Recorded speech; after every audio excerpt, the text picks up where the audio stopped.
Alors, petite présentation rapide en vidéo de ce mixeur plongeant. Donc là, en l'occurrence, de la marque Poyocom. Donc là, en l'occurrence, j'ai un modèle avec en accessoire, donc seulement la partie mixeur avec les lames et un fouet.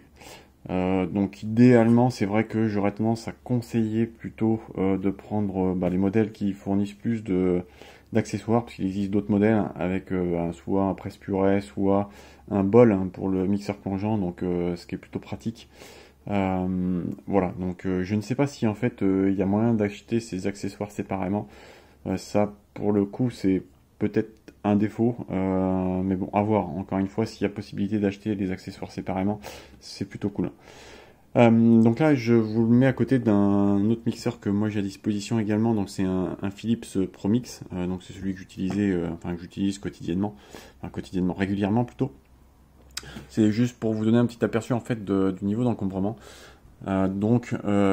Effectivement, on pourrait penser que ce modèle est quand même très encombrant, assez gros, assez volumineux. Comme vous pouvez le constater, voilà, j'arrive pas forcément à faire le tour du bloc avec la main.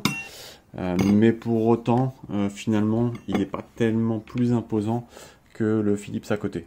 Très légèrement, mais à peine plus. Par contre, ce qui est à noter, et c'est d'ailleurs là que se justifie entre guillemets son prix, c'est qu'en fait c'est un modèle sans fil. Voilà, comparé à celui-ci ou plein d'autres modèles qu'on trouvera sur internet pour 30 euros. Là on est vraiment sur un modèle sans fil, donc avec une batterie intégrée. Donc voilà, pour le mettre en route, il faut appuyer sur le bouton arrière. On a les voyants qui indiquent le niveau de batterie. Et ensuite, on peut appuyer sur le bouton. Donc là, vous voyez, en fait, si j'appuie pas sur le bouton très rapidement, l'appareil se remet à nouveau en mode sécurité. Donc là, si j'appuie, on va refaire le focus, hop, j'appuie, j'ai les boutons verts. Et voilà. Donc là, en termes de nuisance sonore, c'est plutôt correct. C'est peut-être pas... je dirais qu'il est un tout petit peu plus bruyant que mon Philips, mais dans l'ensemble, là-dessus, c'est plutôt correct, j'ai pas grand-chose à redire. C'est un bruit assez sourd, donc pas trop désagréable. Par contre, moi j'ai un défaut, c'est sur le bouton. Voilà, c'est le bouton variateur de vitesse. Je trouve qu'en fait, la course est quand même très courte et assez difficile en fait de doser réellement la vitesse de rotation. Comparé par exemple à mon premier ici, où je vais avoir une course beaucoup plus longue, avec en plus un petit indicateur sur le dessus pour faire voir à peu près à quel niveau j'en suis. Alors c'est pas forcément le meilleur bouton non plus, alors très honnêtement voilà, il est pas, je trouve qu'au niveau feeling c'est pas génial, mais n'empêche qu'on a un contrôle beaucoup plus précis qu'avec ce petit bouton ici, qui d'ailleurs ne fait pas non plus très qualitatif. Voilà, quoi dire d'autre.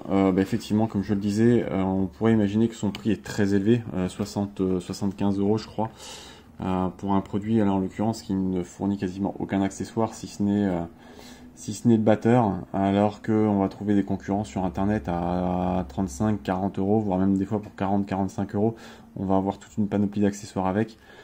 Mais faut pas oublier que ce modèle est sans fil, alors que tous les autres proposés à des tarifs hyper compétitifs sur internet ou en boutique seront des modèles filaires. Maintenant, très honnêtement, à savoir si le modèle filaire, si ce modèle sans fil est intéressant, alors oui, c'est plus facile à utiliser quand le produit est chargé. Très clairement, on le sort, on l'utilise. On a un petit peu plus de flexibilité, de maniabilité, étant donné qu'on n'a pas le fil. Maintenant, voilà, très honnêtement, le problème des appareils sans fil, c'est que quand on le prend et qu'il n'est pas chargé, on se retrouve avec un appareil inutilisable.